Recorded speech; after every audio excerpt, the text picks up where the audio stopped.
Five, four, three. Hi, everybody. Dugroz here with Dugroz Reports. Welcome to my Saturday morning live stream. Today is Saturday, January the 11th, 2025. Hope each and every one of you are doing well. This is the first regularly scheduled live stream of the year. Last week didn't work out due to family commitments, and I say regularly scheduled because I did do an impromptu live stream on New Year's Day regarding the Aeroplan card changes. Mojo has arrived. How are you doing, Mojo? Glad to see you. Blessings for 2025, as well as Juan Garcia. And hey, we've already got our first super chat here. John R. dropped $2. Good to see you, Dugroz. Let's go. Celebrate. Thank you, John. He's a big-time Dugroz diehard. If you see that little squiggly symbol next to someone's name, that's how you know that they are a channel member, a Dugroz diehard. You also could be a Dugroz diehard. It's only $3 a month. Join anytime, cancel anytime. And what do you get? Well, you get about 37 members-only videos. The most recent members-only video is about manufactured spending. Ooh, that sounds kind of juicy. Would you like to see that? Well, you got to be a channel member. If you join during the show, YouTube will notify us. And we'll have a little celebration. That's how you get the juicy stuff. Reward hacks and stacks. James Damon, Dimitri G, Ron Byrne, Xavier. And Xavier also let us know that he's been a member for 5 months, and I appreciate that. As well as Jared Holbrook, loud and clear. Good to hear it. Got my Elgato microphone. Seems to be maybe not optimized, but good enough. I tell you, having this arm thing with your microphone where you can just move it wherever you want it to go, I feel like a big time podcaster here. I'm such a big deal. I've got this microphone with an arm thing. That's how you know you've made it. Anyway, yes, as well as Vincent Pascal. Good to see each and every one of you on board. Those of you who've been around more than a minute or two know how we start our day here. We start with the Dugroz data points. This is any sort of data point or interesting thing that I think has happened in the world of points and miles. What crazy thing is going on with Choice Hotels? Had to modify my wording to not infringe on a copyright from Frequent Miler there. Earlier this week, I believe it was on Wednesday the 8th, there was this rumor going around that was kind of well-founded that Choice Hotels had done a massive devaluation overnight without any sort of announcement. And what we saw is hotels roughly doubling in price. I'm going to give you an example. Here is the Choice Hotel, Hotel Odin in Gothenburg, Sweden, that my family stayed at in 2023, and it was 10,000 points per night. So if you logged in and checked the price of this particular hotel on one specific date or this week, here's what you would have seen. You would have seen 20,000 points for the exact same room. What? 20,000 points? That's doubling. Nobody liked that. Well, Frequent Miler and some others pointed out, including Matt Clausen, hat tip to him, that maybe this was some sort of fluke. And Frequent Miler said, it sure looks like what happened was some sort of system upgrade, and they confirmed with a Choice representative. There was a system upgrade which screwed up all our points for one night, but it's back to normal now. So me doing a little research, went back in and looked at that same hotel, and I'm seeing it is now 12,000 points a night. Now, I will admit I hadn't looked like in December, so it's possible it went from 10,000 up to 12,000 before this most recent turn of events. I don't really know. So whether there was a little devaluation or whether there was no devaluation at all, it's a whole lot better than a doubling. Although I do have just a little bit of like, eek, is this portending things to come, that there might be more bad news on the way and they were just testing their system and aren't ready to launch it yet? Who knows? Frugal Dad Finance has also arrived. Glad to have you on board. Clairvoyant, good morning, good morning. Good morning to everyone. 24 people on board. If you've not yet done so, please click the thumbs up button. That tells YouTube, hey, Dugroz is live, and we'll send more people in here to join in the fun. If you want to be like John and drop a super chat, you can do that. That supports my channel, and 80% of anything you give will, except for the part YouTube steals, will go towards my technology fund. I already got my microphone rolling. Haven't done my lighting upgrade yet. I've bought it, just haven't installed it. Still got to get a new webcam. Still got to get a new cell phone, etc., etc. All right, let's move on and continue with our Dugroz data points here. Next up, I had told a story about the weekend of December 13th. I wanted to go to a chess tournament with my son in Dubuque, Iowa. That's kind of in the top right portion of Iowa, the northeast corner. But there was a terrible ice storm that weekend. I had booked through IHG, and through a variety of circumstances, I wasn't able to cancel with outside of that 24-hour window. And a lot of people said, just call the hotel, ask them for a refund. So I did. I left a voicemail for the manager because she wasn't in. Didn't hear back after like a week and a half. So I went on to Google reviews, or maybe it was TripAdvisor, and noticed a whole bunch of comments like where the manager would say, please email me and let me know if there's a problem. So I just copied that email, emailed her, and explained the situation. And sure enough, she said, yeah, we'll refund your money. So there you see, charged $148.91, got a refund of $148.91. So I guess the moral of the story is, if you have a problem with travel and you feel like a refund may be justified, just ask. I mean, what's the worst they can say? No. I was afraid I might have to file an insurance claim, but instead I just asked, and that seemed to work out. Chad Pennycuff has also arrived. He's a big-time Dugroz diehard. Glad to see you on board this morning, Chad.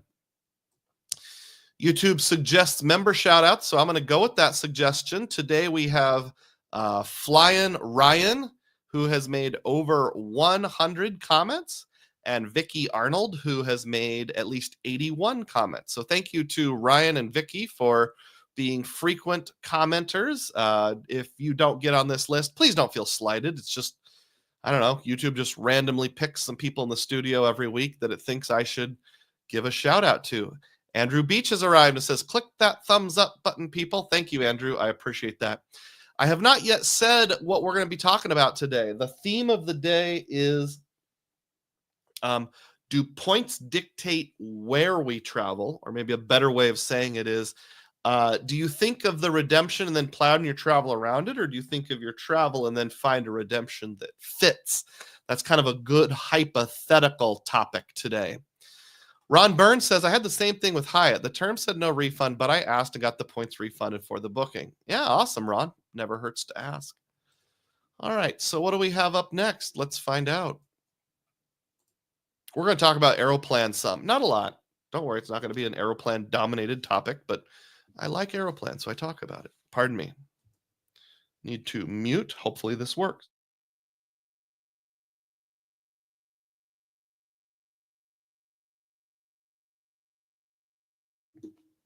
If you heard me blowing my nose, let me know. We probably know that at the beginning of the year, on January 1st, Chase announced that pay yourself back on travel for Aeroplan is now limited to 200,000 points per year. Good, bad, neutral, depends on how you look at it. The opportunity to get tremendous outsized value is gone, because at 1.25 cents per point, that would be $2,500 a year, at least per account. The good is now we know what the speed limit is. We don't have to worry about shutdowns. Just keep it under that 200,000. Unless you're planning on doing something really funny, like moving in Amex points. Don't do that. So we know that happened. We also know that right now there is a somewhat unique opportunity. Frequent Miler is telling us that there is a transfer bonus to Aeroplan, Flying Blue, and IHG. But we're only interested in the Aeroplan one for the sake of this particular story, and that's a 20% transfer bonus. That goes through the 15th, which is coming up real soon, people. I believe that's Wednesday, pulling up a calendar. Yes, verifying that that is, in fact, on Wednesday. So we have the new limit. We have a 20% transfer bonus. And in addition to that, if you have the Aeroplan card, there is a baked in bonus, where if you transfer 50,000 Chase points or more to your Aeroplan account, you get 10% extra. Well, what do you think I did? First of all, I took observation of how many Aeroplan points I already had and started planning ahead for the year. I had around 66, 67,000. So I decided, let's figure out exactly how many points I need to transfer to get up to exactly the 200,000 max, and then I'll use that during this calendar year. And I did that.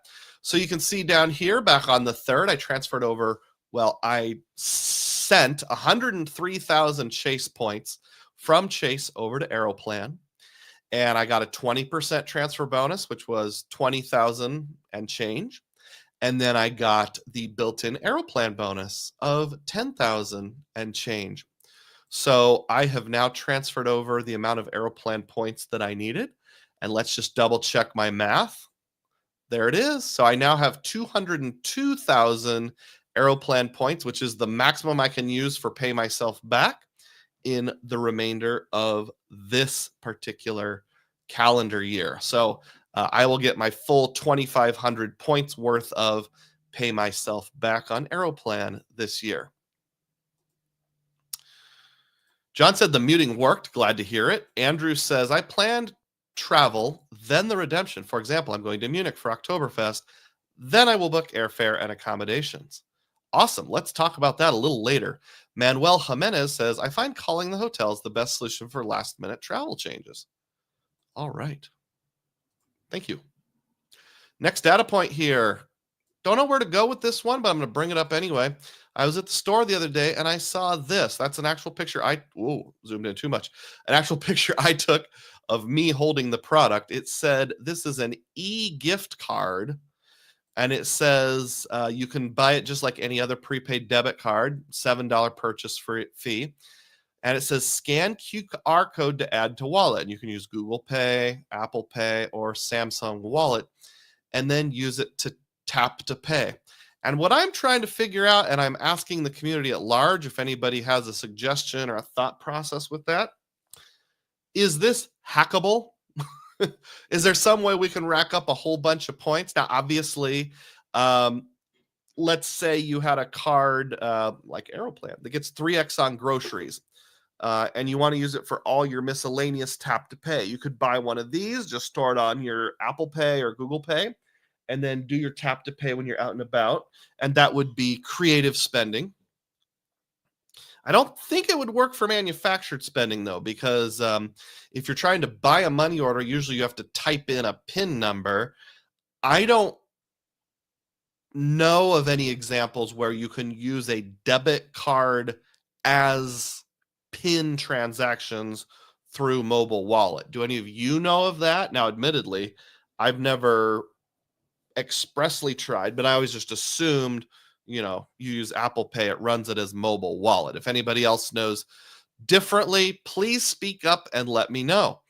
But yeah, or, I don't know, say a gas station sells one of these guys. You could just buy it, put it on your mobile wallet, and let's say you use your Wyndham business card. You got 8 points per dollar. Then you just go around spending that, and functionally 8 points per dollar on Wyndham. It's sort of like Wyndham becomes a tap to pay category for a $7 fee. Xavier says that looks pretty cool. And RemGB says, good morning, Mr. Aeroplan. Thanks, RemGB. I do have your question queued up for the end of today's live stream. Thank you for asking. Next, Dugroz data point. I have to give a hat tip to member and frequent commenter Filmo for this one.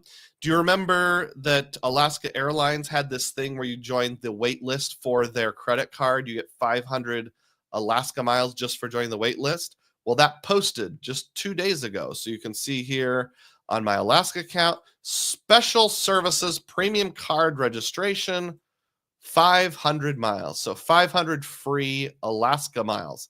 That's pretty easy. Hey, Tariq Burks has showed up. Hi, Tariq. And looky there, a $5 super chat. Celebrate.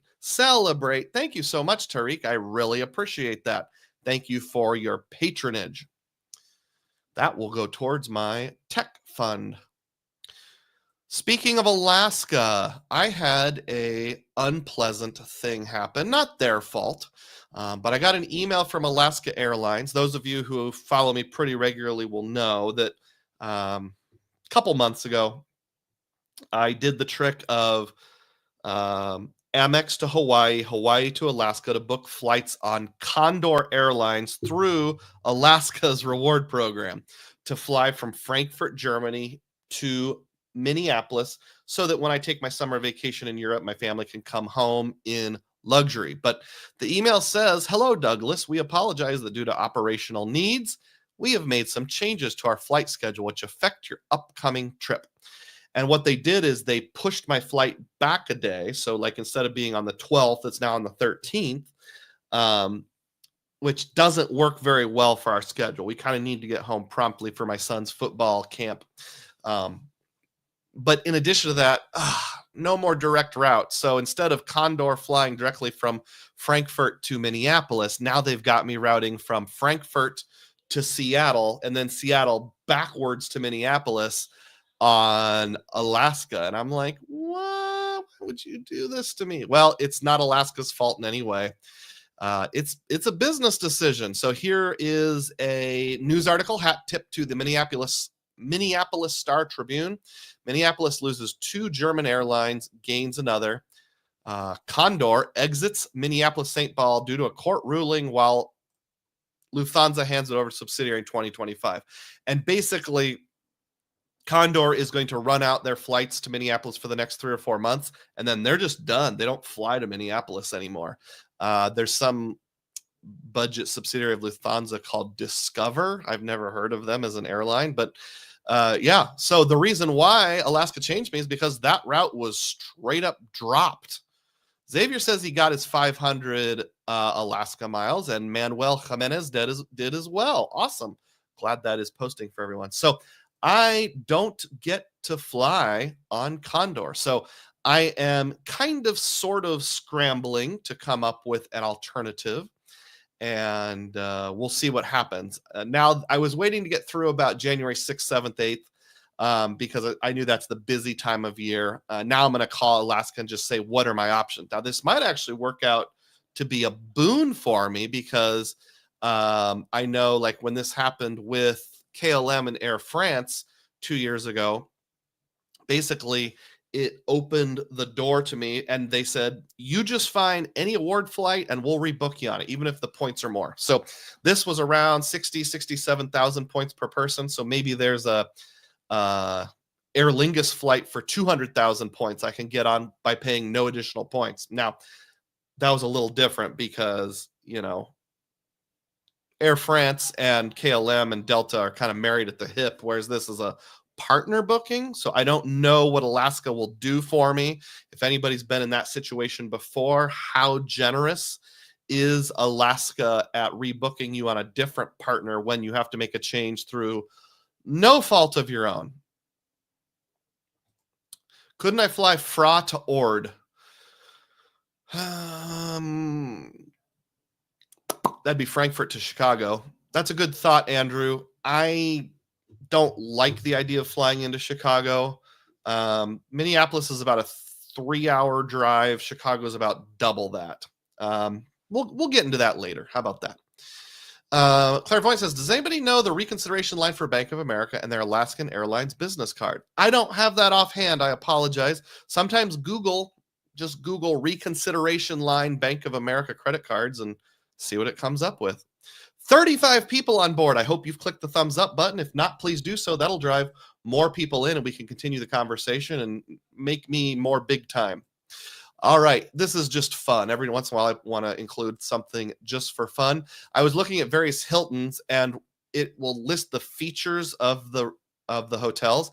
And this was listed as a feature, self-service check-in. If you prefer machines to people or just don't have the time to stand in line, you can check in via our self-service stations or your phone. Okay, great feature. I just thought it's funny. The first selling point is, and let's just assume this was in German, if you prefer machines to people, Yeah, we prefer machines over people. People are stupid. Machines are wonderful. Just such a weird antisocial selling point. Next, Dugroz data point. So my wife got the Amex Business Platinum last year. Talked about that multiple times. But I wanted to be able to cash out at a penny per point. So I also she opened the Amex Business Checking Account. And you have to deposit $5,000, leave it there for, I think, 60 days, something like that. Make at least 7 to 10 qualified transactions, and that is done. So on January 1st, the 30,000 points posted. So ding, 30,000 more Amex points in my war chest. When I say war chest, that's my last video. Check it out. It's about all the points I have, free night certificates, weird Airbnb gift cards, those kind of things. You might think, well, you did a video on all your earnings. This isn't earnings. This is what I have on hand, which could be from any earnings to date. Oh, clairvoyant, Google didn't work for that question. And here's a tip from Andrew Beach. I won't read that, but thanks for chipping in and helping him out. Next up, this is kind of weird. Targeted offers from Chase. So check Doctor of Credit, check Frequent Miler. They're doing a lot of offers where, like, you go to this one certain link, type in your card number, last four, your name, zip code, and they'll tell you if you have a special offer. On my Chase Sapphire Reserve, I got this offer, and I'm trying to decide if it's a good offer or not. Tell me if you got this or anything like it. Thank you. Your offer is now activated. So what is my offer?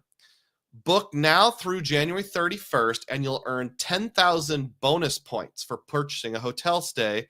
Travel by August 31st. Now, down here in the fine print, eligible card members can earn 10,000 bonus points when they purchase a hotel stay through Chase Travel, totaling at least $400 in a single transaction.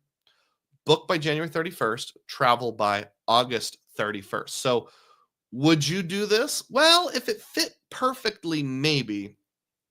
But a couple thoughts. Thought number one is you have to book through the Chase portal. You can't transfer points to Hyatt and say that counts. So Chase portal it is. Secondly, you're doing a cash booking, not a points booking, so you don't get your 1.5 cents per point. So basically, you are spending the equivalent of 40,000 points, getting 10,000 points back. So I'm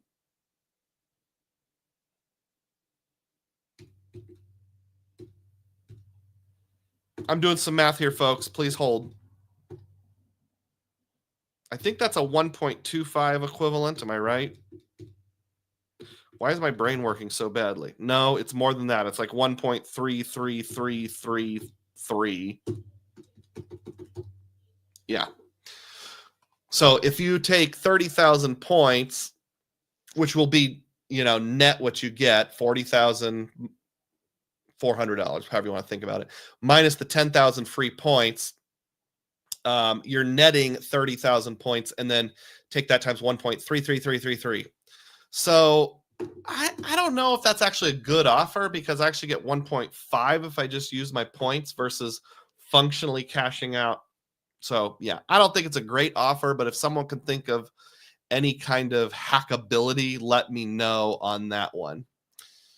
And that brings us to, it doesn't bring us to our theme of the day yet, but we're getting kind of close. So are you familiar with popular music? Do you know what a bridge is in music? It's like, usually there's a chorus, a verse and a chorus, and a verse and a chorus.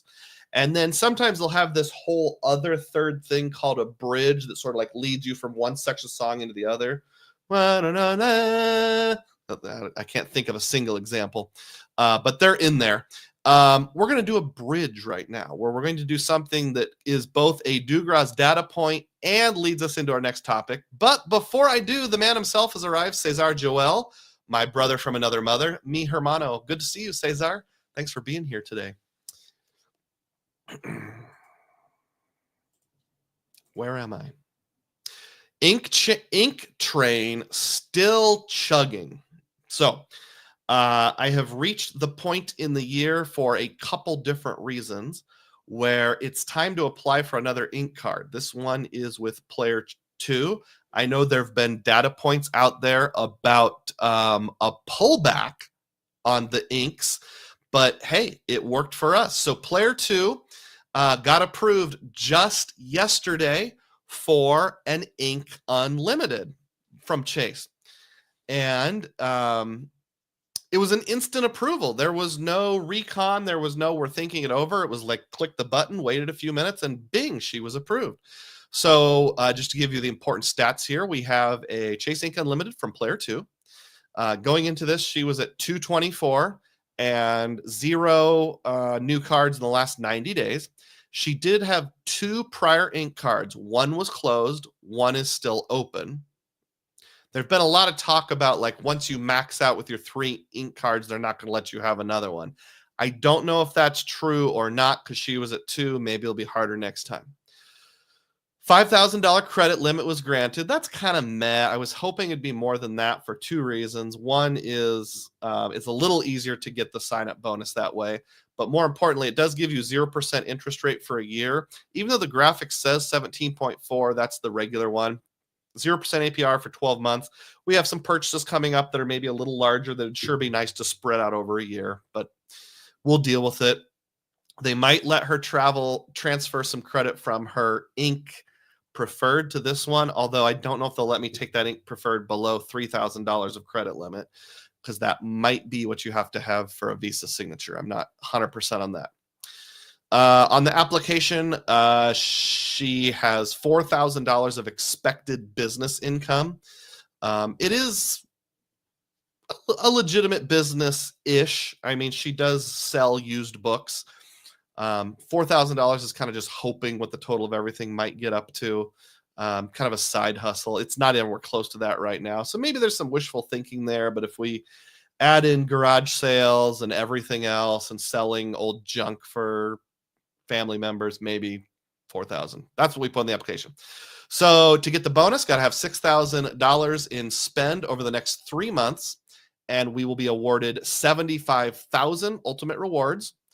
That comes out to a 12.5% return on spend if you value it at 1 cent per point. Obviously more if you value it more than 1 cent per point. And then, of course, used my own ink card. I think it was Ink Cash to send the referral. So that'll drop 20,000 points into my account for the referral sometime within the next billing cycle. So 95,000 Chase Ultimate Rewards coming our way. Not too bad. Oh, got to pause for a moment. We have another super chat. Chad Pennycuff has dropped $10. Thank you, Chad. Celebrate. Big time, Dugroz Diehard. Thank you for your ongoing support, Chad. I really appreciate it. That'll go a long ways. Kiki Adventures has arrived. Hey, everyone. Also a diehard at present. And Cesar. Yes, we already knew about Cesar. Just doing some, hey, how are you? That kind of stuff. Yeah, so that is the ink still chugging along. Have any of you had success or rejections with the ink card since December 1st when kind of all these changes started to come down? Please click the thumbs up button for those of you who jumped on board recently. That helps the algorithm. All right, so that was the ink card. How about another Aeroplan card? We are Aeroplanning ahead. So yes, as you can see here in the graphic, my wife also got approved for the Aeroplan card. Well, that kind of helps us figure it out a little bit. We wanted to get the ink card in before getting the next personal card, as that will jump the 524 status up. I guess it wouldn't have really mattered. The ink was probably a little more important though. So this was actually a dual application. She applied for both cards on the same day. Hopefully that means that the credit bureaus will just view that as one hard pull since they're from the same lender. Really, I said on the same day. It was really like 45 minutes apart. Now, the reason why I wanted to do the same trick with her that I did for myself. So the $200,000 a year, I wish, 200,000 Aeroplan points a year, which gets you $2,500 in travel, feels like that's not quite enough. So I'd like to open that up and double that opportunity to $5,000. So that's the blessing of having a player 2 who's willing to at least passively participate in the game. So we got that going on. So let's go ahead and read off the statistics here. And I'll pause and say, you might think to yourself, well, Doug, you could have transferred the Aeroplan points over and then waited to apply, so you didn't have 2 sign-up bonuses going at the same time. Well, that's true, but I wanted to know for sure she would get the card before I transferred the points over. I called Chase and set up a link online so I can now transfer points to my wife, and I already had the vice versa in place. We have enough points to spare, so I'll do that.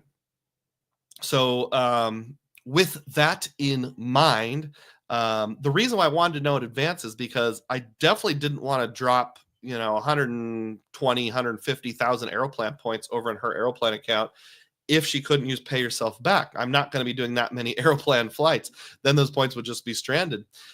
Secondly, you get the 10% bonus. So it's a little more juicy to transfer after you have the card. I think we'll be okay, even though haven't gotten the card in the mail yet, as long as I do the transfer by this Wednesday, the 15th, because she did get an email right after signing up that says your Aeroplan card and your Aeroplan account are now linked. So I think we're good to go. I can do the point loading anytime now, even though the card has not yet come in the mail. So what are the vital stats here? Well, Aeroplan card, player 2.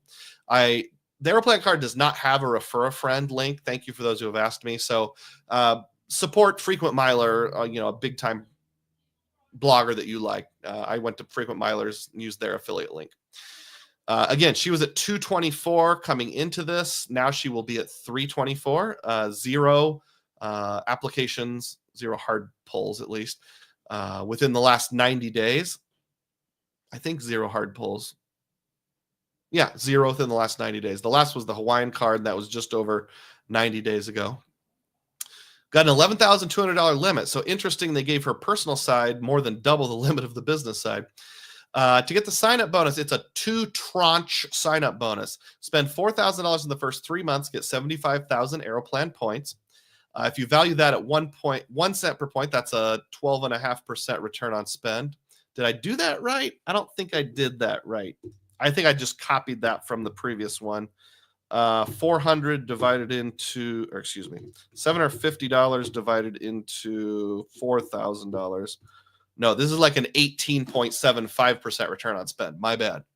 The second tranche is $16,000 more. In other words, $20,000 total. Over 12 months, you'll get $25,000. I kind of doubt we'll do that second tranche because that return on spend is way worse. That's the equivalent of like $250 divided into $16,000. That's about 1.5% return on spend. I guess if we can manage to do it all at grocery stores, that'll be a little tricky, maybe, but I'm definitely not going to bank on it. I'm going to think of it as a 75,000 point offer. I'll pause for some comments here and then have just a little more to add on that subject. John notes that Chad came in hot. He sure did.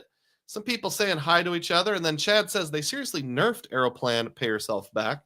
I agree with you, Chad. And for those of us who like finding hackability, it sure would have been nice if that had stayed unlimited. It's reasonable, though. I mean, they want to prevent the whales. 200,000. If you're using it for things like I'm using it, that's probably okay. Now, I wish it was a nice round 250,000 points. That would have been easier. 250,000. RIP using Pay Yourself Back on $12,000 worth of travel to hit the sub. Yeah, Chad figured out a very niche use case for Pay Yourself Back that involved paying off, making principal only payments on Disney timeshares. Amazing use case for him. He made hay while the sun is shining, and it's really not shining as much anymore. There's this little tiny crack of sunlight there. How do I sound, by the way, Chad? I know you're big on audio stuff. Hopefully good. All right, so that was, and I want to come back to my comments on that. So, wowzers, Doug. So you've got to meet $4,000 of spend on that card and $6,000 of spend on this one. That's a total of $10,000 of spend. You've got 3 months to do it. Yeah, it's definitely going to be a challenge. I will certainly acknowledge that. But we do have a couple, not giant, but big-ish one-time expenses coming up here in the near future. Might need a new dishwasher is one example. So that's a way to meet the minimum spend. I can also do things like prepay utilities. And then worst case scenario, I'll just prepay a bunch of stuff. There might be a few Amazon gift cards purchased here and there and various other gift cards, those kind of things. Chase is a little more lenient on that. I am not giving advice right now, but do less than half of your sub with gift cards with Chase. But up to half seems safe to me. Do your own research, take your own risks. I'm just a guy on the internet. All right, so there's the bridge. And how does Aeroplanning ahead? And why am I Aeroplanning ahead? Briefly, Chad says, sounds good. I play with the audio a tad more bass and compression, but overall really good audio. Okay, yeah, I agree with that. I did adjust the gain just a little bit. Maybe sometime we can do a private session. You can help me out with that.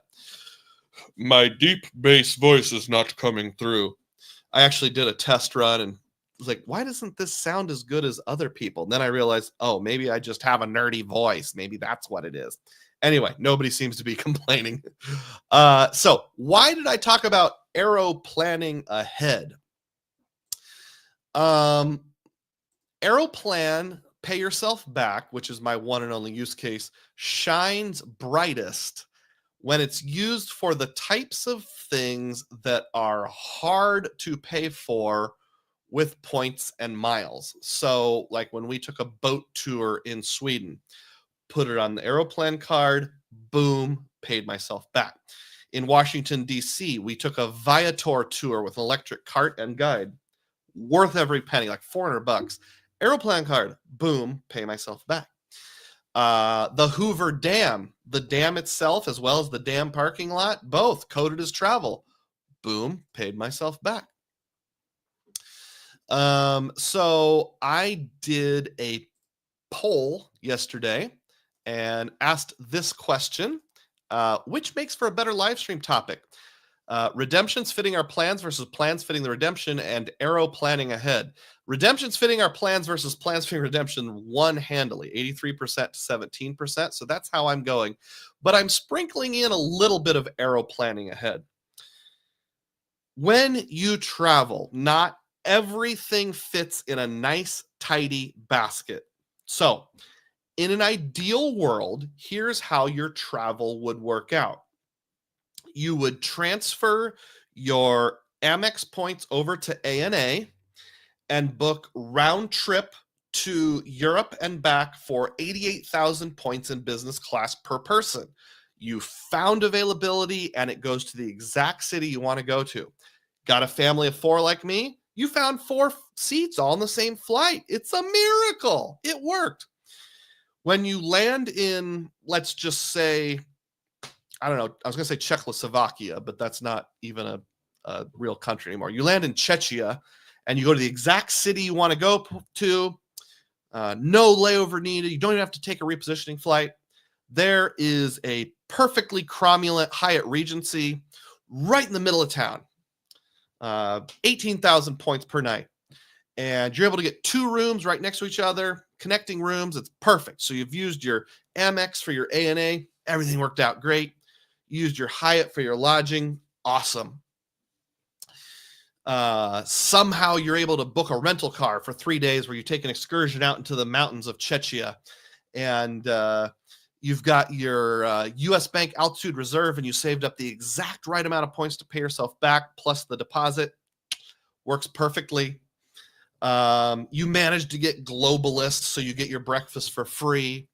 And everything works out perfectly. Now, how often does that actually happen where the exact place you want to go, the exact time you want to go there, everything lines up perfectly and you can use your points for business class, a kick-butt hotel? I don't know about you, but I would say that doesn't happen all that much. So except for the 5%ers where you just get lucky and everything lines up perfectly, you're going to have to make a compromise. So what compromise do you make? Do you adjust your travel to fit the great redemption? Or do you use a good enough redemption to take the travel you want to take? I'm thinking for a family man like myself with a regular 9 to 5 job and a limited schedule, for better or worse, it needs to be the second option. The redemption has to adjust to me, not me adjusting to the redemption. So there's all these factors that come into play. First of all, award flights. Do you know how hard it is to find 4 business class award flights for a saver kind of rate, 50,000, 60,000, all in the same plane? It ain't easy. In fact, I feel like what I did in 2023 was a doggone miracle finding those KLM flights. Worked out perfectly, but that was sort of like, how in the world did you do that? Because I tried to recreate the same thing last summer and for this upcoming summer. There ain't nothing. I'm not getting anywhere to Amsterdam, Paris, United Kingdom for anything less than 67,000 points per person, business class, 4 people on the same flight. Even if everything goes perfectly, what else comes into play? Well, let's say you want to go to that Hoover Dam and you want to visit the Museum of Railroads in Czechoslovakia.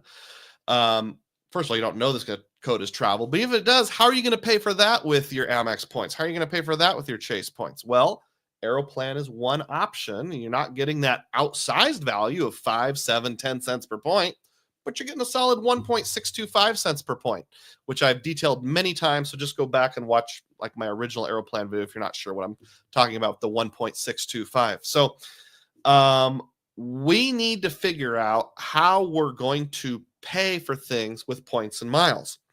So here it is, the theme of the day. Does the travel fit the redemption, or does the redemption fit the travel? First of all, I need to give a disclaimer here. Can we please all agree that the way in which you travel that's important to you is personal to you, and we're not going to tell each other that our way of traveling is wrong?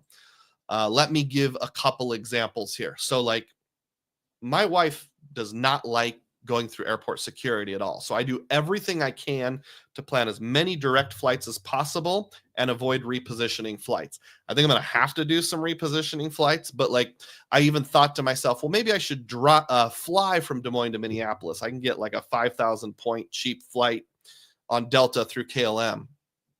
Nope, that's one more time going through security. So husband points beats KLM points. Connecting rooms are super important to us. Either that or like an Airbnb where it's more like a house. The thought of like not having my son, who's got a few medical needs, in the room right next to us overnight is pretty scary. So we're not going to do that. I am a spoiled American, and I can admit it. Europeans love tiny beds.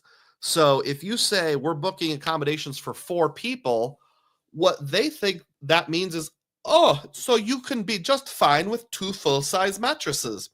Full-size mattress is the one that's like 4 feet wide, that's for 2 people, but I don't know who these 2 people are.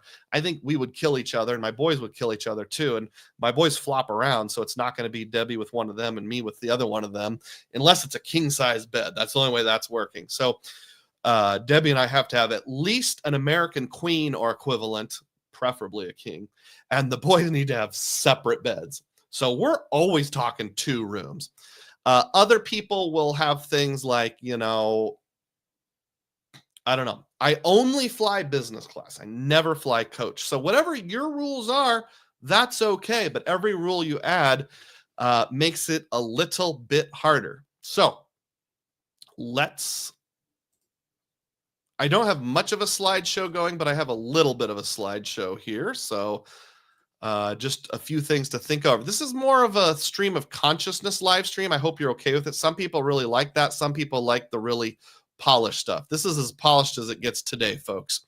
So I'm asking a few questions here. What do you think the 5 to 10 most pumped up redemptions are in our community? And I don't necessarily mean the best ones, but like, hey, you got to do this, you got to do this, you got to do this. Well, I'm just going to brainstorm. You guys put some comments over on the side. Let me know if you came up with any on top of what I did. These are in no particular order, but I think the very first one has to be using your chase points to book a Hyatt, and it's playing on easy mode, but that's okay. It's pumped up because it's a great redemption. Hilton, and you can do Hilton a couple different ways. You can buy in at 0.5 cent per point. You can use Amex transfer bonuses when they have a transfer bonus of 20, 30%. United, various tricks. Hey, just think of Call Me Lonnie. He's going to tell you to use that United Mileage Plus app. You can use United for lots of partners, that kind of stuff. You can buy IHG points also at 0.5 cent each. I'm going to have to make my face disappear for a second, but I swear I'm still here. What about Aeroplan? I don't mean pay yourself back, but just like regular old Aeroplan, because they have lots of partners. You can book a stopover for 5,000 points. It's one of the most flexible currencies. Continuing on here in no particular order. So, Flying Blue, that's a good one. I used it last time around. You got your KLM, you got your Air France. Pretty reliable value, I would say. Virgin, especially with the newer things, you might get good value, you might not, but I think there's a lot of good uses for it. Southwest Companion Pass. Well, lots of people do the Southwest Companion Pass, and I can't blame them. How about sending your Wyndham points over to Vacasa? Well, I've done that before. I've done it twice, and I loved it. I did cottages.com in England, which is similar. All right, let's see what other people have to say. What are the most pumped up redemptions? And if you don't know where this is going, I'm going to shoot every single one of them down in a little bit just to prove a point here. Going back and catching up on comments. Got to stock the Aeroplan pond. That's what I'm doing, says Chad. PSA, don't actually go to the mountains of Chechnya. If I said Chechnya, I said it wrong. That's a Russian breakaway republic. I was trying to say Czechia or Czechia, what used to be called the Czech Republic. Cesar says, good enough is good enough. That's where we're going here, Cesar.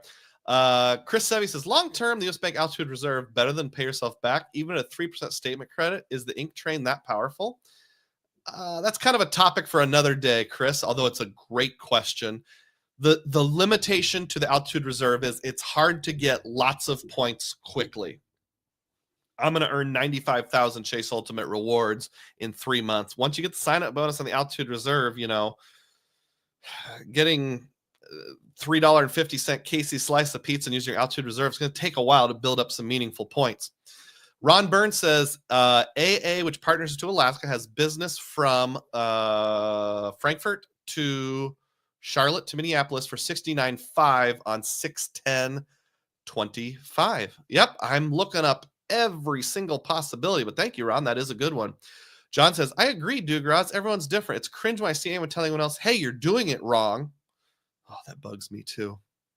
My favorite story about the guy who said, I want to fly from Phoenix to Chicago. How can I do that with points? And somebody lectured him for 7 paragraphs about how he shouldn't use his points for such a terrible redemption. For example, you can fly to Southeast Asia and get so much better value. And the comeback line was, but I don't want to go to Southeast Asia. I want to go to Chicago. Catch 631 says, I can't stay. I just dropped in between errands. I love the consistency of these live streams. Will watch later. Thank you, Catch. I appreciate that. I will take a watch later. In fact, 75% of my views come after the fact, which is totally fine. Ron Burns says, can you compare European to American bed sizes again? Yes, not on today's live stream, but I'll maybe I should do a whole video on that. It seems like that would be a good evergreen topic. Like and subscribe if you haven't. Thanks, Catch. Please like. That'll drive more people in. Ron Byrne, I think this is in response to what are some of the most pumped redemptions. Go to the Maldives. I agree. Mike Boink says, I said that wrong. Mike Bynock.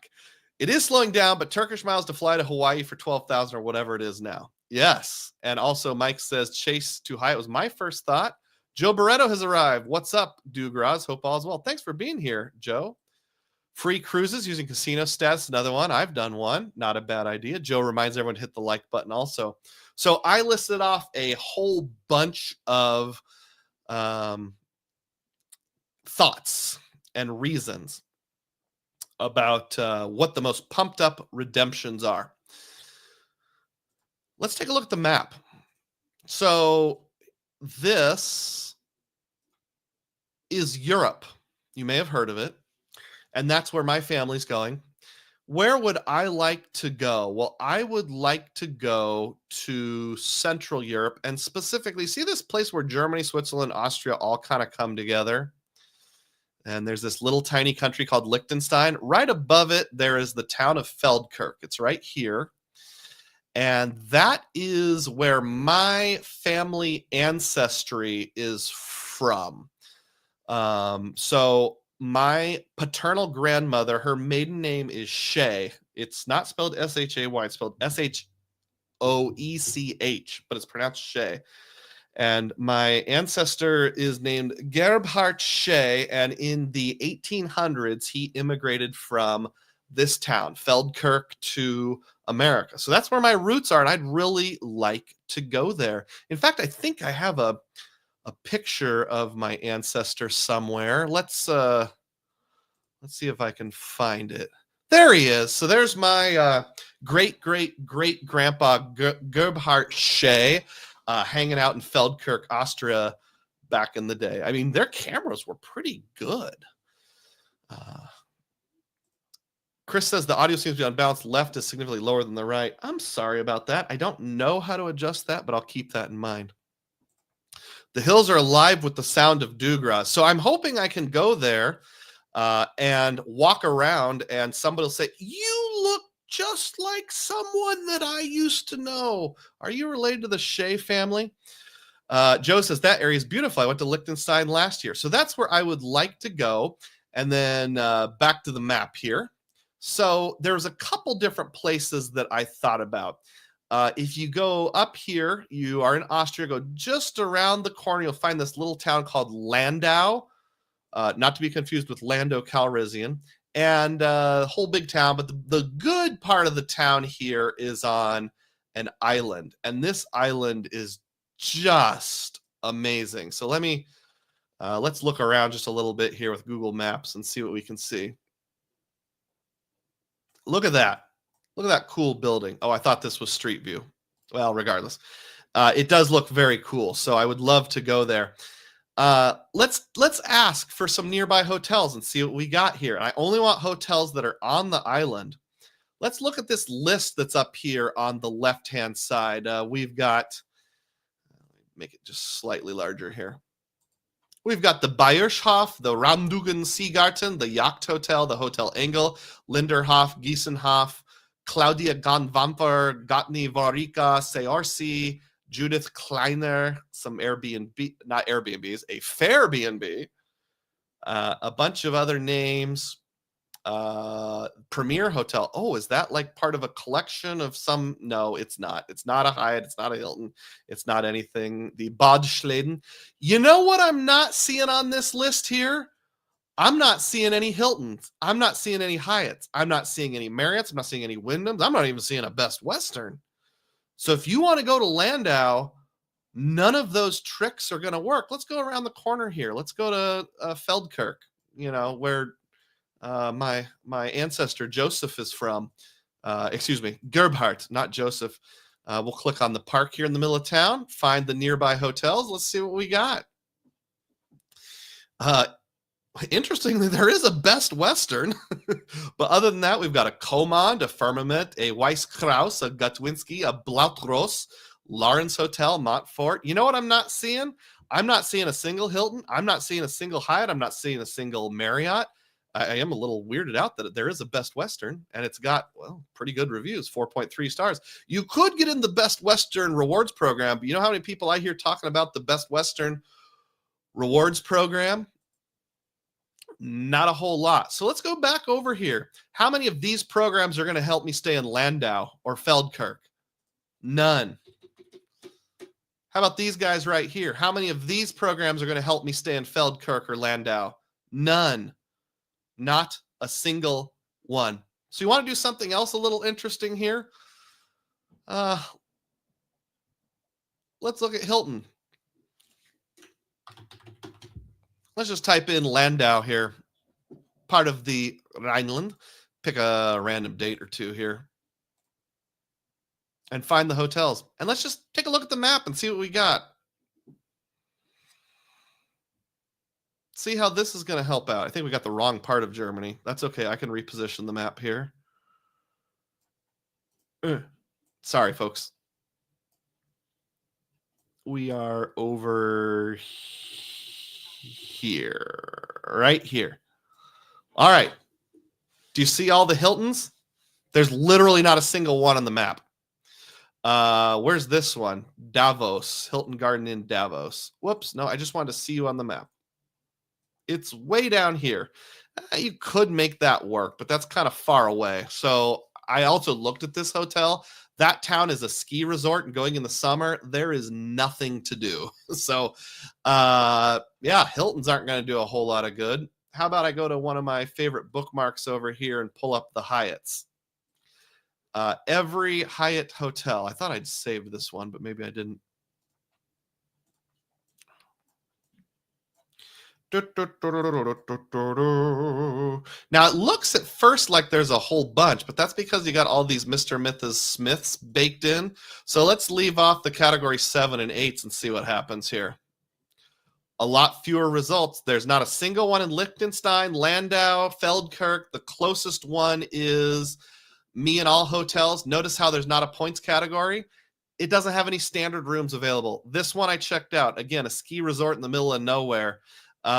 This one, you're all the way down in Milan, Italy. So these don't work out either. This one here, same thing.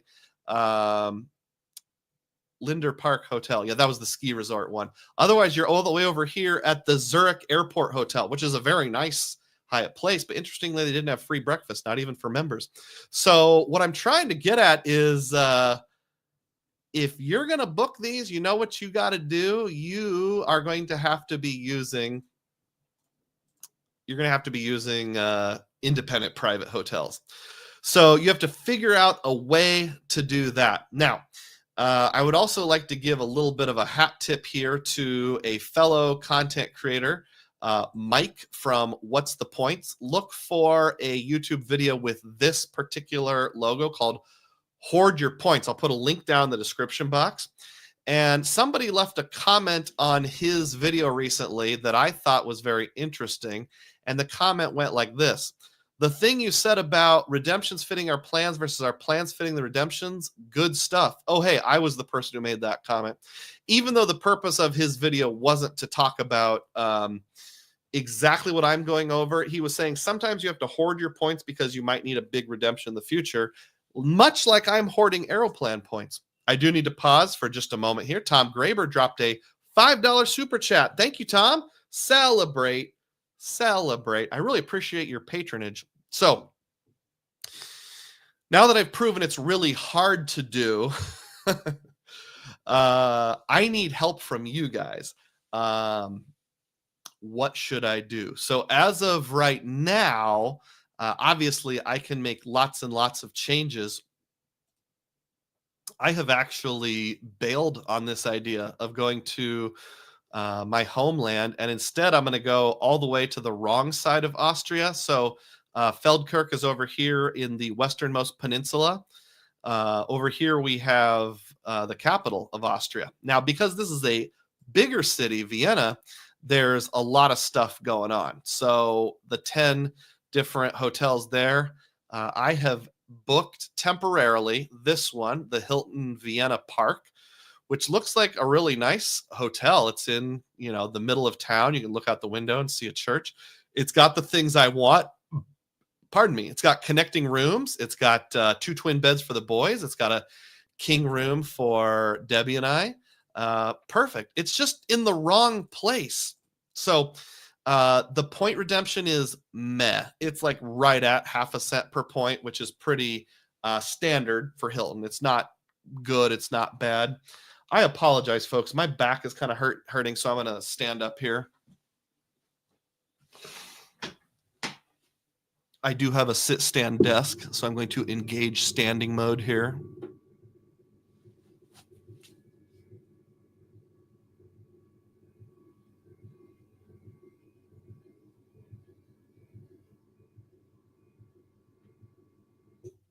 There we go. So I'm standing.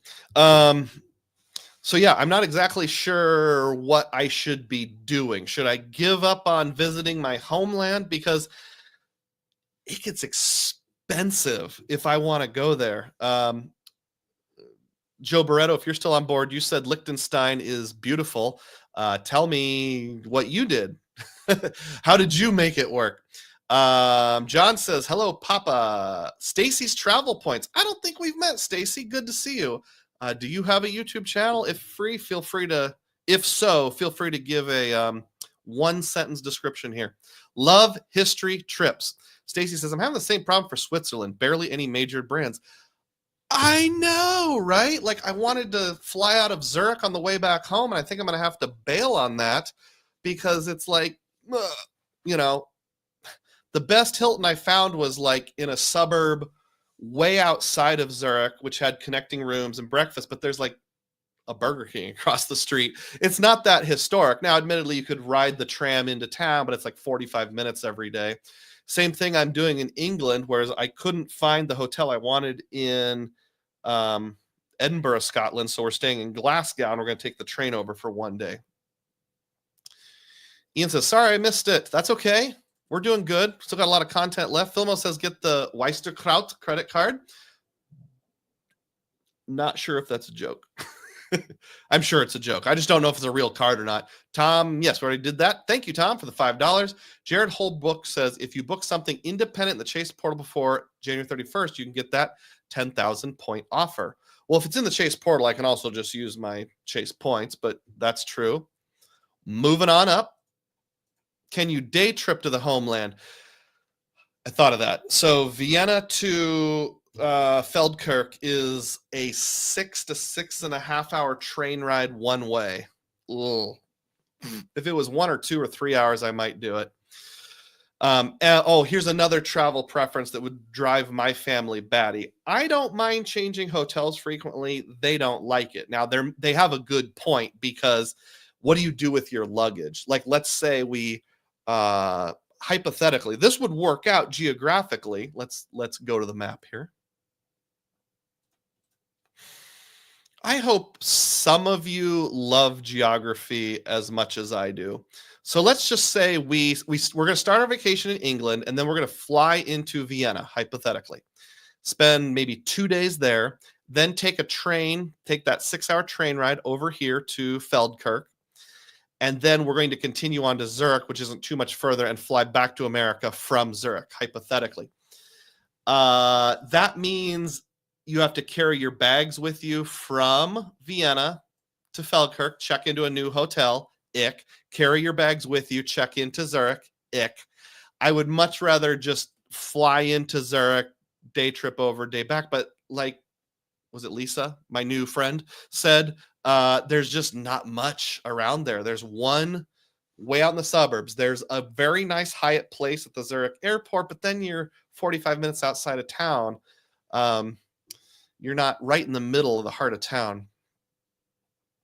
I like the idea, though. Liechtenstein is awesome, says Vincent Pascal. I recommend visiting Innsbruck, Austria. Maybe. Chad says, y'all way too cultured for me. I go to Epcot and call it a day for world travel. I've been to all the Epcot nations also, Chad. I stayed at the Balmoral in Edinburgh, right next to the train station, booked through FHR, easy train ride to Glasgow. That's awesome. Now, this kind of comes down to travel style and those kind of things. I hope, Vincent, you have lots of disposable income. I don't. So I have a rule for myself that travel has to pay for itself. So we don't have any family budget for travel at all. So like if I was to book an FHR, I know, let's say, I had a personal platinum. I don't, but let's just say I did. It'll do 1 day, $200.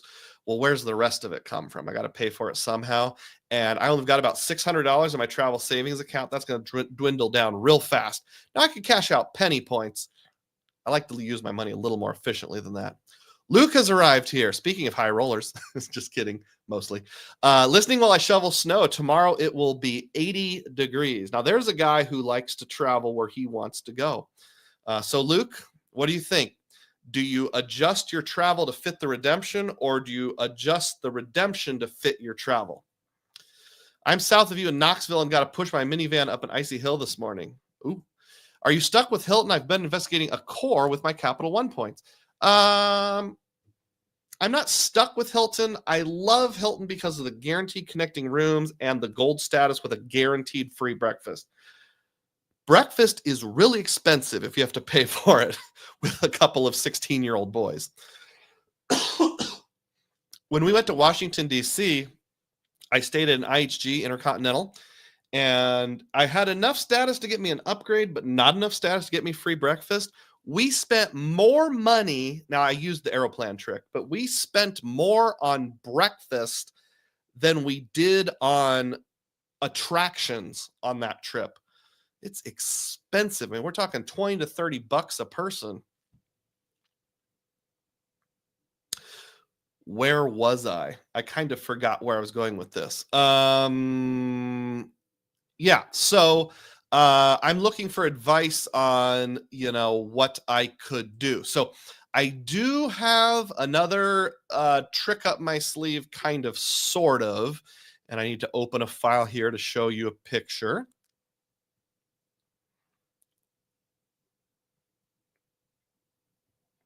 Sorry. All right,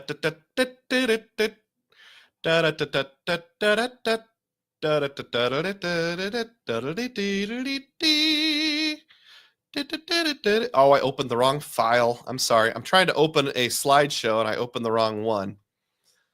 Let me know if you know what song this is.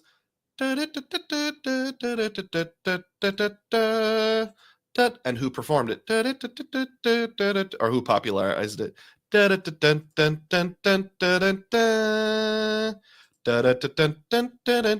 All right, here we go. So a couple alternatives. This showed up in my video about my war chest. My wife signed up for the One Key card, and currently we have $779 of One Key cash. So that's Expedia, Hotels.com, and Vrbo. Boom. We don't talk about Vrbo. No. We don't talk about Vrbo because you can't really get any value there. But at least with Hotels.com and Expedia, you can get some of those, the Sauerkraut Hotel of Landau or whatever. Not all of them, but some of them. So that'll get you in the door, and that'll get me a little something. $779. That'll get me maybe 2 rooms for one night in a place like Landau. And then back in 2021, I bought $1,000 worth of Airbnb gift cards because you could pay yourself back on travel. So I've got just under $600 in Airbnb credit. So I thought about using that too. Should I invest more heavily in programs like this? Luke says, no, I don't care where I go, so I go where the points lead me. Okay, so you let the redemption shape your travel. Spain is the same as Portugal. Germany is the same as Austria. Cayman Islands the same as Aruba, whichever is the best deal. There you go. So that's a different philosophy than me, whereas I'm probably a weirdo. Like if I was 3 miles away from the border between Austria and Germany, I would drive to or take a train to Germany just to say that I've been in Germany. So to me, the difference between Spain and Portugal is important. The difference between Germany and Austria is very important. So I'm trying to decide how much it would hurt my soul if I had to visit, say, well, I've been to the country of Austria, but I haven't been to the homeland. Vincent says, I adjust my redemptions to the travel. In a lot of cases, the redemptions usually reach, the redemptions within reach usually require 2 layovers and result in much longer travel times. Yeah, I don't like layovers. And Mike Beanot correctly identified Herb Alpert.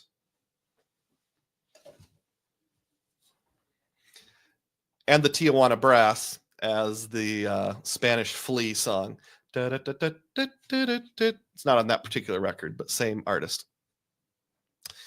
Thank you. So yeah, is that good enough? And here's one thought process. Maybe right now, while I have the twins and we're traveling as a family of 4, I kind of have to fudge it and have a halfway point where the redemption is close enough. Another example from England, my wife loves children's literature. She is a teacher, elementary teacher. She has been a librarian and literacy teacher for children before. So she loves children's books. She loves Beatrix Potter, who is a prolific children's author from, I think, late 1800s, very early 1900s. I think wrote The Velveteen Rabbit. Don't quote me on that. Anyway, you can go to Beatrix Potter's house, her childhood home in England. The problem is it's in the middle of flipping nowhere. It's like, so if you know England, like in the South, you've got a lot of big cities. You get up to about Manchester, York, it gets bare for a while. And then Scotland is bare for a while. And then about a third of the way into Scotland, you've got the 2 big cities, Edinburgh and Glasgow. It's in that no man's land in the middle. We're planning on doing some Wales and some Scotland. We're going to do like an overnight or like early morning train ride between the 2. But I don't want to stop and get out and take a bus an hour one way to be like, there's Beatrix Potter's house. So maybe in the future, 3 or 4 years from now, when our boys move out of the house, we'll do that. There is a Beatrix Potter inspired tailor shop. Apparently there's a book called The Tailor of Gloucester that's really popular. That's like not as cool, but it's kind of cool. It would sort of be like, instead of going to Legoland, you go to a Lego store. It might satisfy the itch a little bit. I don't know. If you're still on here, Chad Pennycuff, you can give me a good Disney example. You can't go to Disney World, but you can go to Disney Adventure of Cleveland or something like that. So maybe good enough. Tom Graber says, I do it either way. It depends on the purpose of the trip. Luke says, I really mean it doesn't matter because I'm going to them all anyway. I definitely stop in the neighboring countries, but as far as actual travel, I'm letting them, that is the redemptions, lead me. That's cool. Yeah. Before you got on here, we all collectively had a kumbaya moment and agreed that we're not going to insult each other's style of travel. So you do it that way, and I say, awesome, 5 stars. I'll do it my way and say, awesome, 5 stars. And someone like Vincent will do it his way and have 3 layovers, and I'll say, awesome. So that's no problem. But it is interesting. Like another thing is rental cars. Like a lot of people are like, oh, I don't like rental cars. You can't use them with points. Well, if you want to drive to a really obscure castle called Bronte's Castle in Wales, there is no train. There is no bus that takes you there. Filmo says, I want to go everywhere, so I find a deal and go there. Also, Disney Cleveland sounds awful. Example, this is Luke again. No one in my family really wanted to go to Portugal, but Dad found a deal, so guess where we're going for spring break? Ha ha. That's okay, you know. Maybe a compromise when I'm with the family. Maybe I go where I want to go when it's a solo trip. Now, I don't have time in life to do international solo trips right now. If we're going to do a big one, we got to make it last. So again, that might be a phase in life kind of thing. Let's go to Airbnb real quick here. And I don't know how I sign into Airbnb without accidentally letting everybody see my sign-in information.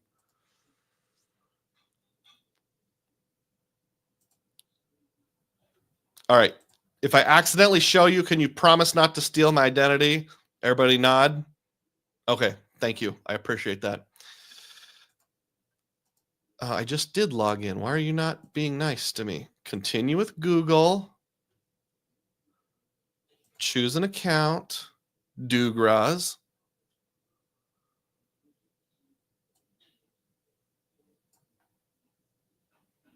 Why is it showing me my login and security history?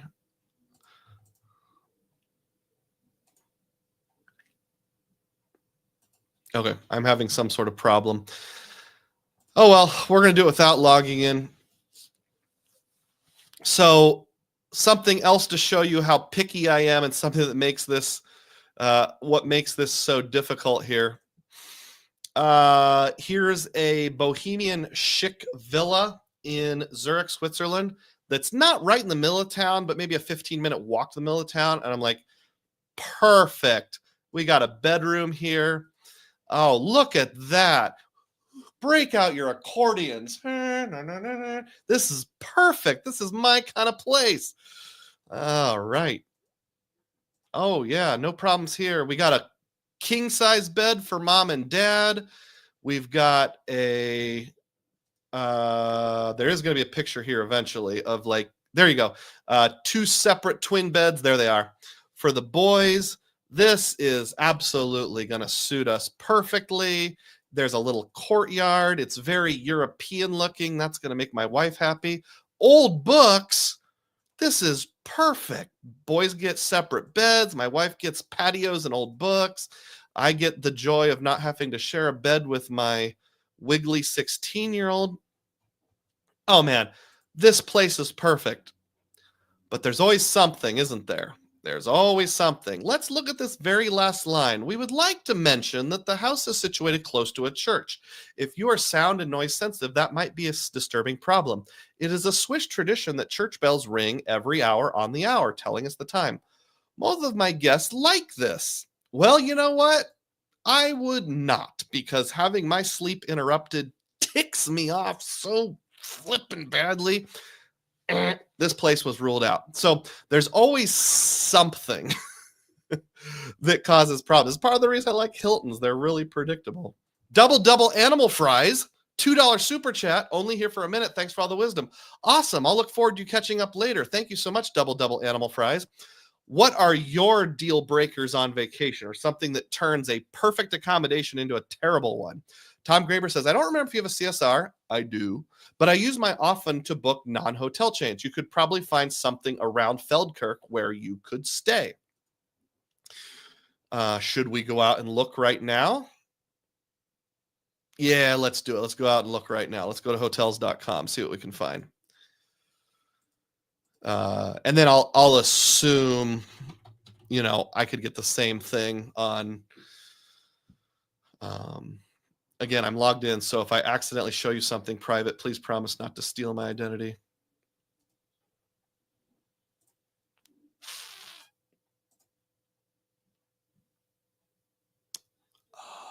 Where is it? Well, I can't find the thing I want to find, but here's something else. I don't know if this will work or not. I want to learn to say, hi, everybody. Dugroz here with Dugroz Reports in German. So I think if I play this on the website, it'll come through. Let me know if you can hear this or not. Hallo zusammen, Dugroz hier, mit Dugroz berichten. Did any of you hear that? I hope you did. Okay, we're going to go to hotels.com. There we go. Okay. So I'm already in Lindau here. Let's just see what we can see. So there's a couple things that I want.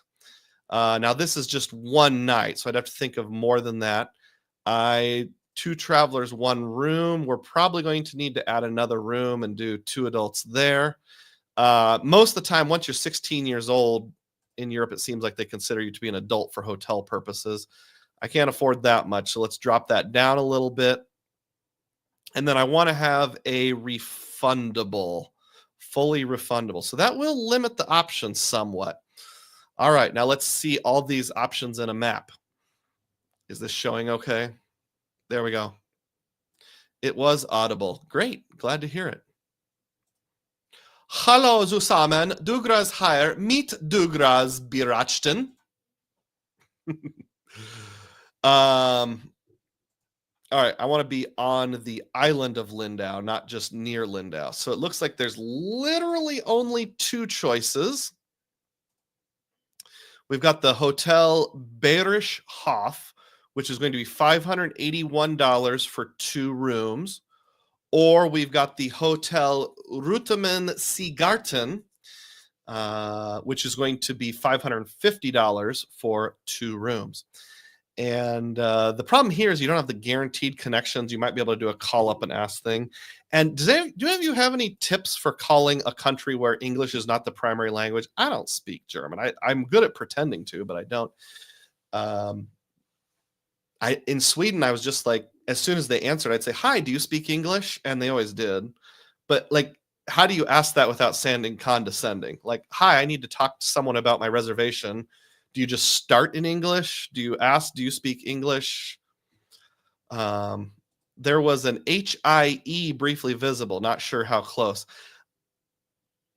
I don't know what HIE stands for. I'm sorry. Let me know. I'll figure it out.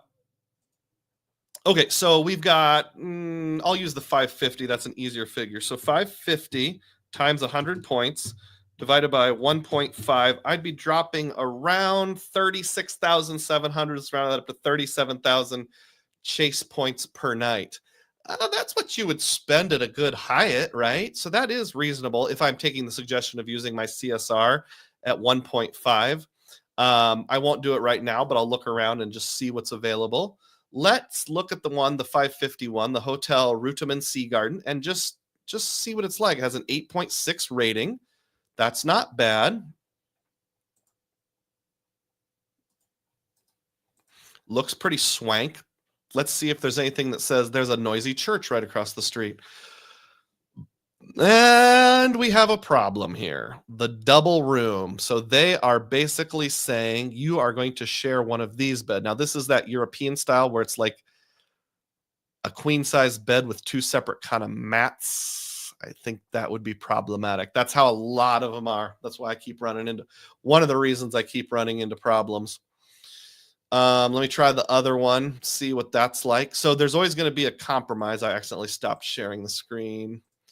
Back to the Hotel Ruteman Garden, or however you say that.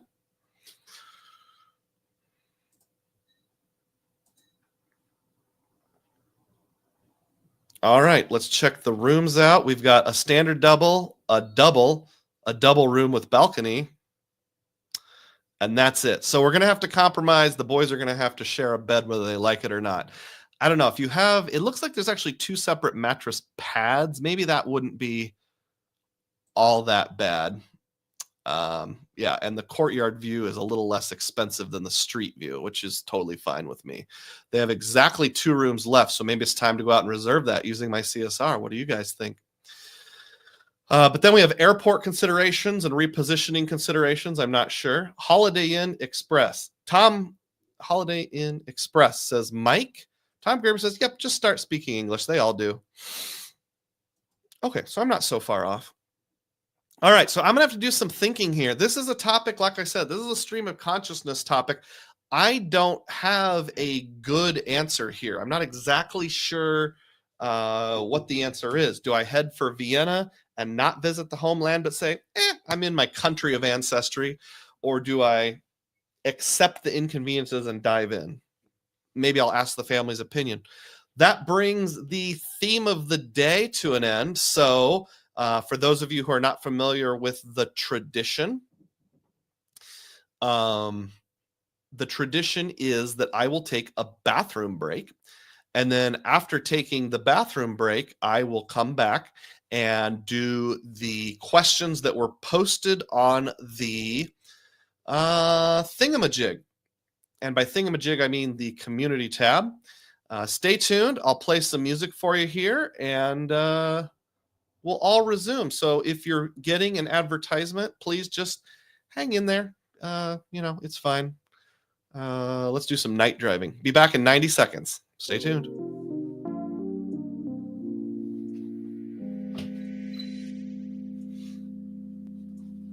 I'm going to lower the desk again.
Welcome in. I'm back.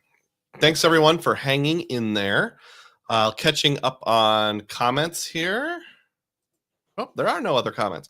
I realized I didn't really put a ribbon on my conversation very well as it relates to the whole concept of what we were going over. Like the first part, the bridge. Like, why did I get so many Aeroplan points?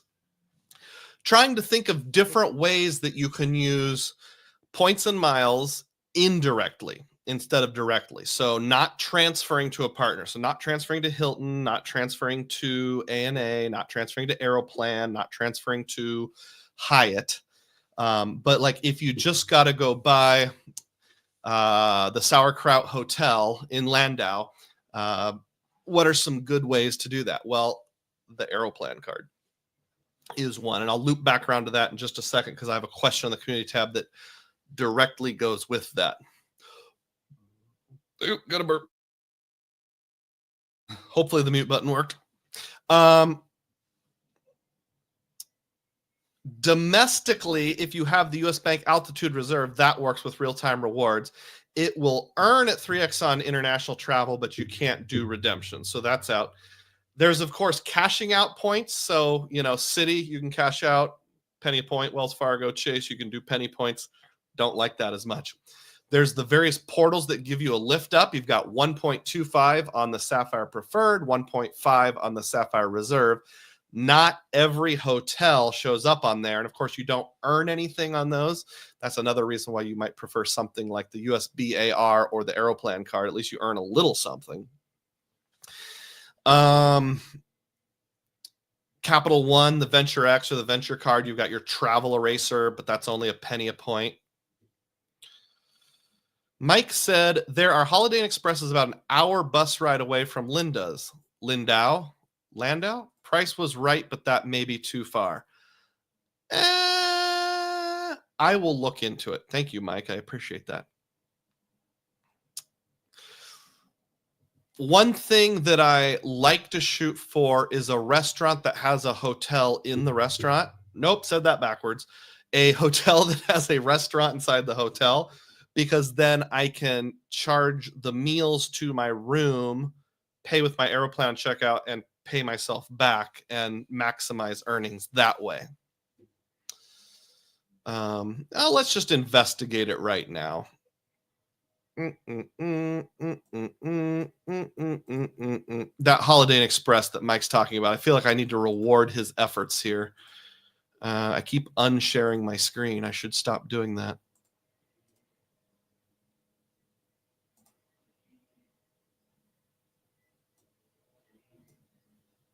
All right. How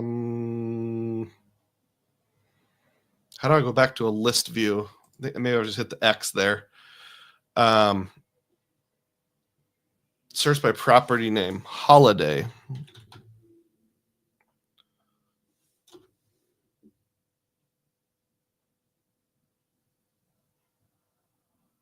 Okay, now I need to see these on a map. Okay. Here's one, the Holiday Inn Express Freierschaffen. And that is kind of up the road from Lindau. And then we've got the Holiday Inn Express Lustenau 9.0. Wonderful. That might be a good choice. I can arrange for IHG points. So yeah, tucking that away. Holiday Inn has become a little more difficult because I'm not really earning a whole bunch of points on them anymore. And, their transfer ratios are bad. So even with the 70% transfer bonus, it's just buying points. So I'd have to, really use my dedicated cash back very carefully. But thank you, Mike. I will take that into consideration there. Wouldn't be able to eat in the hotel, but maybe there's a cheap cafe nearby. And that actually is like really close to the target zone. Well, not really close, but it would be close to Feldkirch and like an easy day trip around the corner to Lindau both. So I'll look into that. Appreciate that. All right, let's get to the community tab questions here. So every Friday, I ask if you have any questions for me, and I almost always present a photo as well, and you can guess where the photo was taken. Here is today's photo. Ooh, this one's tricky. Guess where this one was taken? Well, I think there's a car salesman here trying to talk me into something. No, I'm kidding. That's mi hermano Cesar Joel, and that was at the creator meetup in New Orleans. I had like 27 people guess it correctly this time, so I'm not going to give any one person a hat tip, but all of you who guessed correctly get 1,000 Dugroz points. Hey, it's two of my favorite creators. Mr. Hilton himself. All right, so let me get to these questions here, and I will answer them. Okay, so first up, this question is highly pertinent, and it comes from RemGB.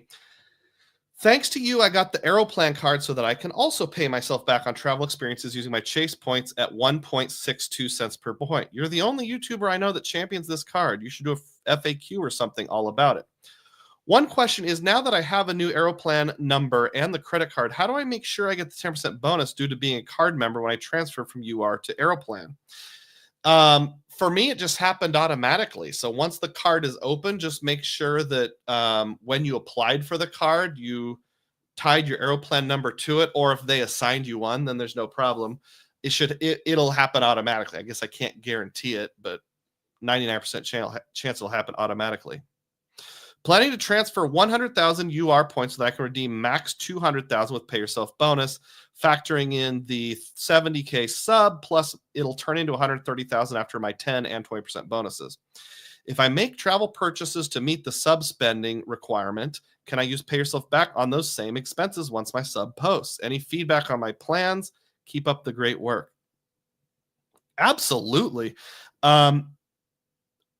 I don't work for Chase or Aeroplan, but how stupid would it be if they didn't allow that? So let's just say, to meet your, was it 6,000 or 4,000? 4,000. Your $4,000 sign-up bonus, you book $4,000 worth of travel. Your entire sign-up bonus is travel, and then you pay yourself back on as much of that as possible, the full 2,500. Of course, they should still give you the sign-up bonus. You're using the card exactly how it's intended to be used. So I would have no qualms about doing that myself. Having said that, do your own research.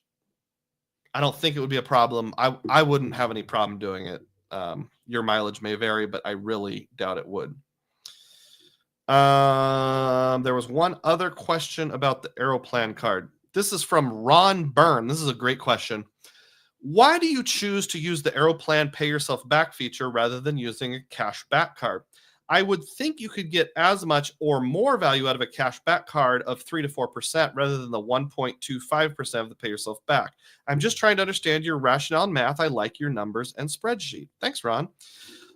There's two answers to your question. The first answer is I'm already getting 3 to 4%, and then I'm getting all the bump ups on top of that. So I'm not doing hardly any spend on the Aeroplan card itself. I do occasionally if they run a promotion or something, or throw on a purchase every 2 or 3 months just to make them happy. But for earning points, I'm earning them over at Chase. I'm not earning them on the Aeroplan card. Examples, right now, grocery is one of the rotating categories on the Freedom and Freedom Flex card. Between my wife and I, we have 4 cards. I'm going to try my best to max those out. So I'm going to get 5x functionally on all those grocery transactions. And then I'm going to get 1.625, not 1.25, if I do it the way I mean. And how do I come up with 1.625?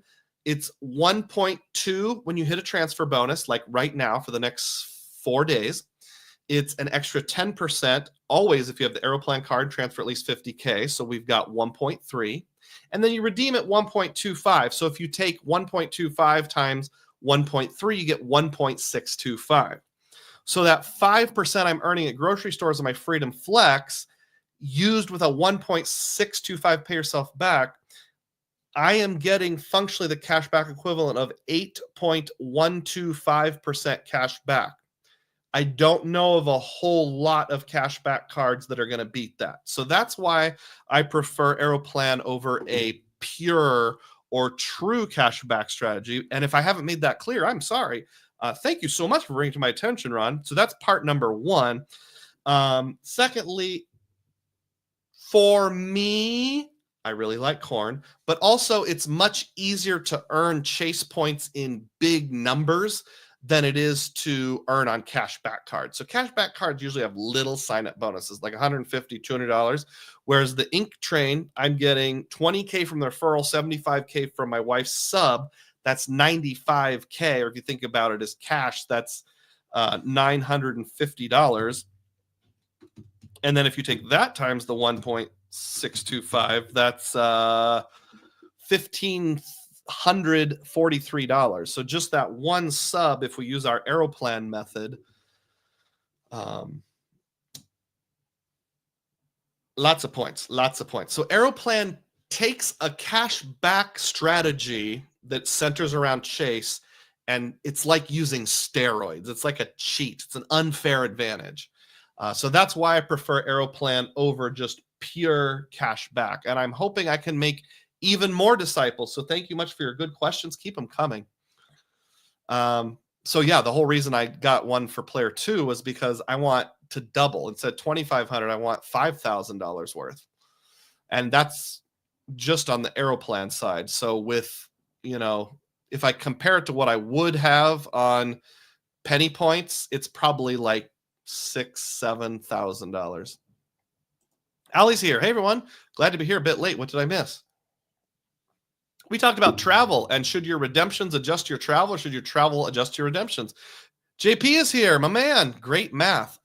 Thank you very much. Chad says, my wife likes the 3X in groceries and pay yourself back on Aeroplan. It is one of the few credit cards that gives you an unlimited amount of 3X on grocery. That's true. And I believe it's the only Chase card that gives unlimited on grocery. Tell me if I'm wrong. Ron Byrne, thanks for the explanation. I was thinking about getting the Aeroplan card in the future. Historically, you're sure welcome, Ron. Thank you for asking. That was a super question. Historically, Aeroplan's bonus has been about twice a year, but I can't guarantee it. If you want to get in the current one and you want to make sure you get the card first, you've got 4 days. She's like you, doesn't want to allocate family income to travel. I appreciate that. Great minds think alike. Next community tab question. Let's see here. Anthony Venture said, this is regarding the picture of Cesar. This is the first time I've actually known where the picture was taken. And Cesar said, 2 of my favorite creators, Mr. Hilton and Doug, for the stay. I'm like Mr. Hilton Jr. I'm not quite as a disciple of Hilton as you are, but I'm getting there. Cesar also asked a question, and it was, what's your opinion of the IHG program, or will you ever consider it to be your primary hotel program? If yes, why? And if not, why? I'm going to say IHG is a niche program for me. It was kind of like secondary or tertiary, but it may have fallen even further. I'd put Hilton first, probably Choice second, Hyatt third. Flip that. Hyatt second, Choice third.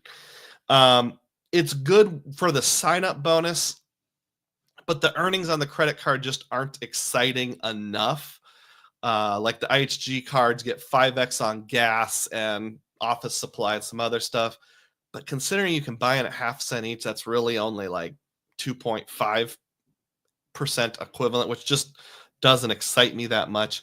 The biggest problem that IHG has is there's no way to combine earning lots of points with great value on the earnings at the same time. It would pair well with a pure cashback strategy, so I don't want to poo-poo it. It could be okay. If they had a transfer source that was good. I know you can transfer from Chase to IHG, but it's only 1-to-1, so that's like transferring at 1 to half. It's just not good. So yeah. You could also just book in a portal and get, get your 1 key points or something like that. Rodrigo Mendez says, I do most of my grocery shopping at Walmart, which doesn't seem to work for the Freedom Flex. True statement. So not sure if going to a more expensive place just to get 5x back. Have you ever had that concern? Yes. And what we do in our family is, I know someone earlier said the balance on my microphone was out of whack. I realized it was off center, so maybe that was part of it. There, I've centered it a little more. I don't know if that makes any difference. We do most of our grocery shopping at Walmart because, like, let's just compare Walmart and Hy-Vee. Hy-Vee is a more traditional grocery store in the area.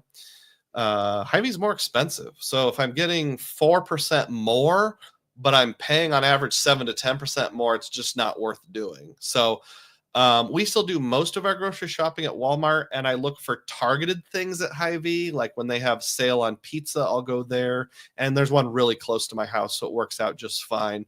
I'll do my creative gift card buying there, that kind of stuff. So it comes in handy, but Walmart's still kind of the king for us.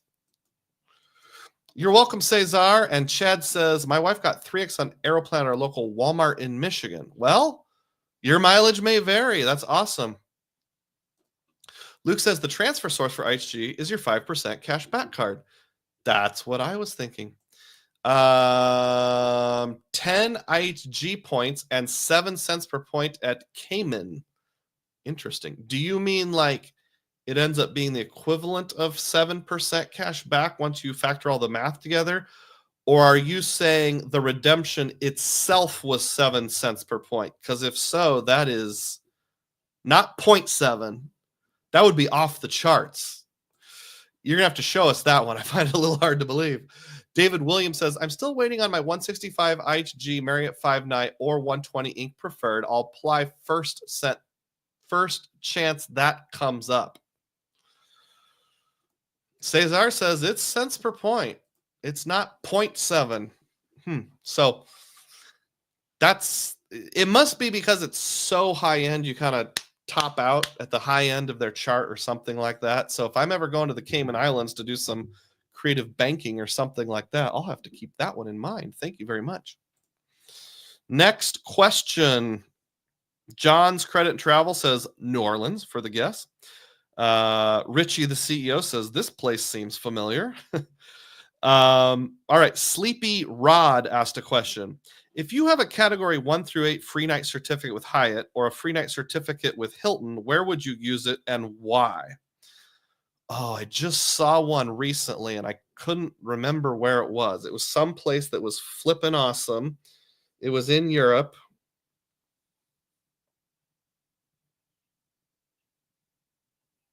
I don't remember. I'm sorry. There was some.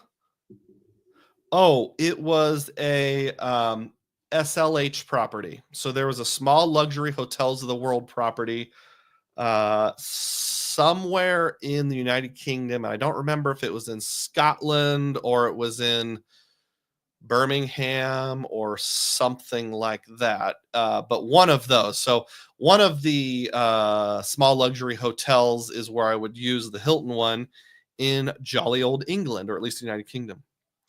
And then with Hyatt, there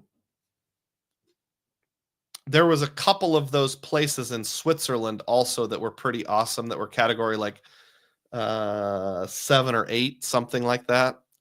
I jokingly want to say I would use it at the Hyatt Place in Altoona, Iowa. No, not really. All right. So yeah, I would use the Hyatt in Switzerland and the Hilton free night certificate in England. So Luke says 5% cash back equals 10 IHG point. Grand Cayman is 7 cents per point. Kimpton Seafire. I did a video on it. I'm going back this year. It's just too easy. I think I might remember that. Was that several months ago? I just didn't memorize the cents per point. When I value IHG redemptions, I say 0.7 cents per point is sort of what you should shoot for. So it was hard for me to believe it was 10 times that much. I shouldn't have doubted you, Luke. I apologize. Next question. Catch 631 asked this. What is one tip you would give to someone thinking about starting a YouTube channel? Not necessarily about credit cards. I saw a video that was helpful for me after I'd been doing it for a little while called Make 100 Crappy Videos. I don't remember the name of the creator, but go out and Google it on YouTube. Google it on YouTube. Search for it on YouTube. Make 100 crappy videos. And basically the idea was you need to start by just making 100 videos. It doesn't matter how good or bad they are, because as you make them, you learn things. There's a temptation to have it all looking really good before you start. And there are a few creators that do that, but really just start out. You might only get 20, 30, 40 people to watch your 50th video. And then by the time you get your 100th video, you might only have 300 or 400, but just keep making the videos. So make 100 crappy videos so you learn. And somebody is probably going to like them. That would be my tip. 21 Sock, SOCC. Have you done another in-depth thought on the one key card? Do some properties really offer 15 to 20% off? Can you use Rakuten and pair with Expedia Cash Booking? I better take these one step at a time. Have I done another in-depth thoughts video on the one key card? I have not. I only did the initial video. Do some properties really offer 15 to 20% off? Okay, they do kind of, but those properties are few and far between. A lot of times it will be advertised as 10 to 15% off with your VIP status, but you know what? Anyone with any status gets it, even the free status, which is like blue. So having the one key card's only helpful in like really big city boutique hotels, which are pretty expensive. Can you use Rakuten and pair with Expedia Cash Booking? I don't know. I've never tried that one before. I kind of doubt it. I'm guessing you have to use some sort of payment method, either a gift card or a credit card. One thing about one key that really grinds my gears, you can't combine a gift card with one key cash. You have to pick one or the other.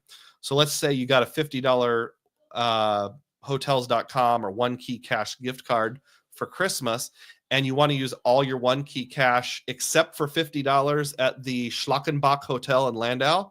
Nope, can't do it. You either use your gift card plus cash, real cash like credit card, or you use your one key points. One or the other, not both. And then can you book a VIP stay and do reserve now and pay later with your altitude reserve for 1.5 cents per point at the hotel, but still get to benefit from the one key loyalty program?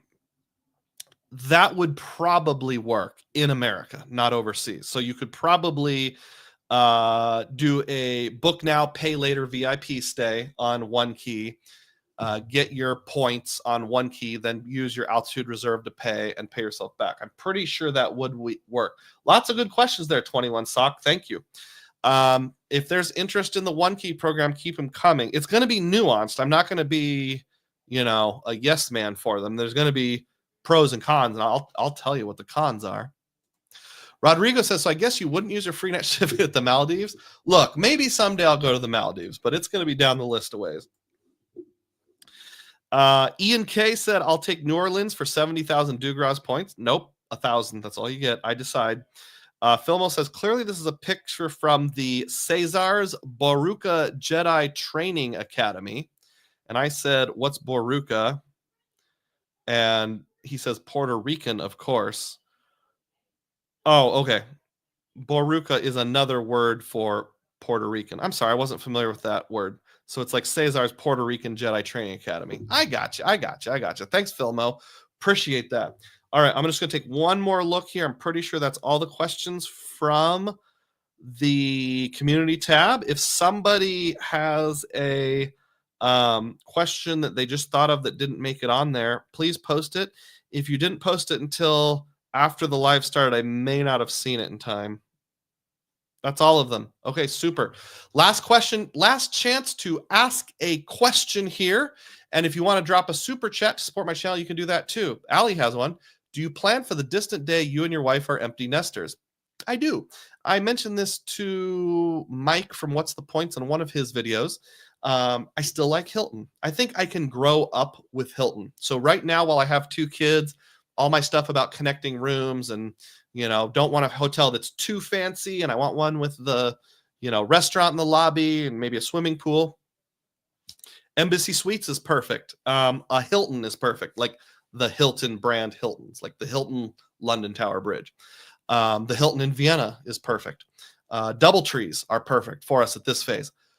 When we graduate to being empty nesters, now we're looking at the small luxury hotels because, as long as it's not a teeny tiny bed, we can get by with one non-connecting room and share a bed there, and it'll be great. And we can open the balcony and look out at all the old worldliness and the luxuriness and the quaintness and listen to the accordion player down on the Palazza entertaining us, and we can say bravo, bravo. I don't know why I switched from Germany to Italy there, but whatever. So yeah, probably sticking with Hilton's.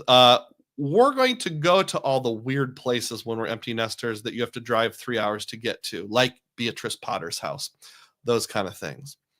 I would like to thank those who dropped a super chat. We have John R. brought in $2, Tariq Burks $5, Chad Pennycuff $10, Tom Graber $5, and Double Animal Fries $2. Thank you very much. I really appreciate that. Truly does support the channel.